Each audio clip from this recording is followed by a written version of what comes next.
Hello বন্ধুরা, কেমন আছো সবাই? আজকের ভিডিওতে আমরা জানব বাংলাদেশের সবচেয়ে বিষাক্ত 10টি সাপ সম্পর্কে। এদের বিষের তীব্রতা, কী ধরনের বিষ এদের শরীরে থাকে এবং এদের বৈশিষ্ট্য সম্পর্কে আমরা জানব। আমাদের এই লিস্টে 1 থেকে 3 পর্যন্ত যে সাপগুলো রাখা হয়েছে এদের এইখানে রাখা ঠিক হয়েছে কিনা আপনারা জানাবেন। আমাদের এই লিস্টে 1 থেকে 3 পর্যন্ত যে সাপগুলো রয়েছে সেগুলো খুবই মারাত্মক।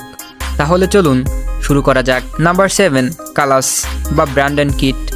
এশিয়া মহাদেশে সবচেয়ে বেশি মানুষ মারা যায় কালাস সাপের কামড়ে। এটি গ্রামাঞ্চলে বেশি দেখা যায়। এর বিষ নিউরোটক্সিক, যা স্নায়ুতন্ত্রে আক্রমণ করে এবং শ্বাস প্রশ্বাসে সমস্যার সৃষ্টি করে। কালাস সাধারণত দিনের বেলায় লুকিয়ে থাকে এবং রাতে শিকার করে।